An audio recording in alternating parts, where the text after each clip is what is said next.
Did you know that there's a possibility that your core values, your beliefs, your preferences of the person that you are today was created when you were just a kid? When you were about a little year old, 5 years old, 7 years old, 10 years old. Sounds a little crazy? Maybe not, right? Today we're gonna be diving into that and ultimately realizing how we can consciously choose to be the person that we want to be. So often we want to create this certain life and we find ourselves having a hard time taking action, having a hard time to try to create that type of life. We're afraid, we have doubts, we have disbeliefs and all this stuff. And the reason why is because we're trying to create a different life being the same person. You see, the way we are determines the type of life that we have. And so if we go, I don't want to have the same life, I want to create a different life, and it could be a different job, a different career, or just something entirely different. Redefine ourselves. I want to express myself a lot more differently. Then we gotta be a different person. And so to be a different person, we gotta know how we were created, how this personality came to be. What made me define this being good and this being bad? This being my preference and that being not, you know? This being my ideal way of the way I look and etc. What created all of this? So when it comes to redefining ourselves and choosing to be the way we want to be, we gotta see how we were created. And a lot of the core beliefs and values that we were created on were based on events that happened in our childhood, particularly events that created an elevated feeling. So there's tons of events that are happening all the time. Every day is an event. But every day doesn't stick out for us because the events that really stick out are the ones that we really feel a lot from, because that's when we really pay attention. Other than that, we're kind of just on autopilot. You know, things are going by, but we're not even paying attention. It's like driving to work and not realizing that you got there, you know? Or the whole day going by, you're like, damn, you know, it's been like 6 hours that passed by. What was I doing this last 6 hours, you know? We're running our subconscious mind, our program. Okay, so these events that really made an elevated feeling in our body, those are the ones we pay attention to. Those are the ones that have shaped our personality and our values and our beliefs.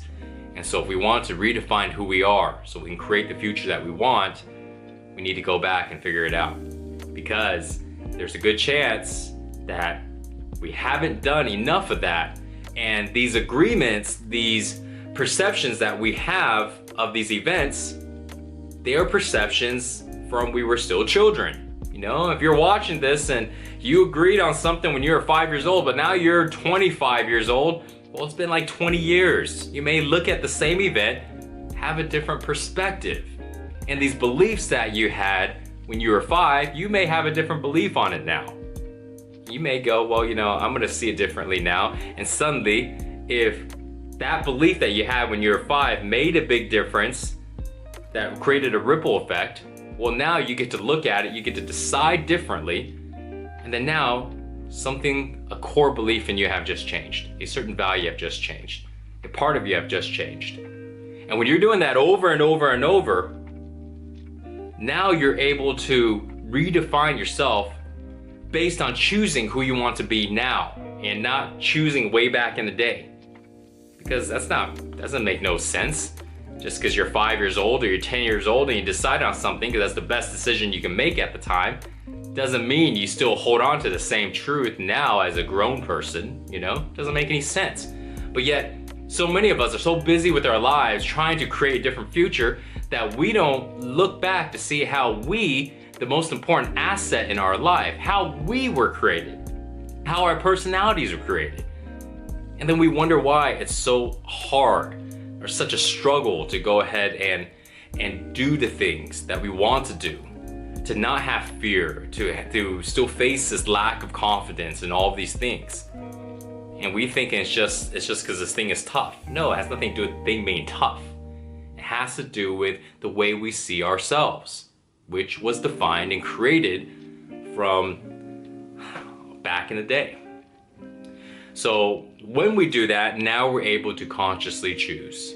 And when we're able to consciously choose who we are, now we get to choose something that is aligned with the future that we want to create.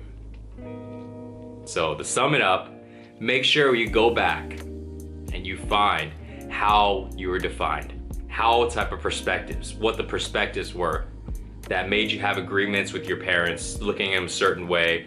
My mom loved me, my mom didn't like me, she always saw me as being this and that. My dad, blah, blah, blah. You know, my friends, I saw myself in a certain way based on these events. And there's a good chance that we may still see ourselves the same way, you know.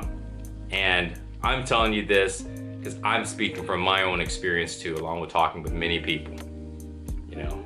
This is a very important thing. If we ever want to go ahead and get past a lot of these hurdles, you know, that are preventing us from fully expressing who we are and fully creating the future that we want. You know, there's a lot easier ways to do so. And there are things that we're doing that we don't know how to do, and we work hard and we can do it. And then there are times to where we are just lacking confidence. We are just lacking action. And that's entirely different from not having the skill set. Not having the skill set, you keep screwing it up until you get better. But lacking action, you can't even have the opportunity to screw up. And this lack of action, it comes from a lack of belief, lack of self-esteem, self-sabotage, and all this stuff. And so when we're trying to create the future that we want, we need to get past all that stuff. So that's why it's really important to recreate who we are and the way we see ourselves, which is why we gotta go in the past. Thanks for watching, guys. I'm gonna be covering a lot more on this subject. Really, really important for us to be empowered so we can face this new world, this new year, and be able to fully express who we really are. Peace out.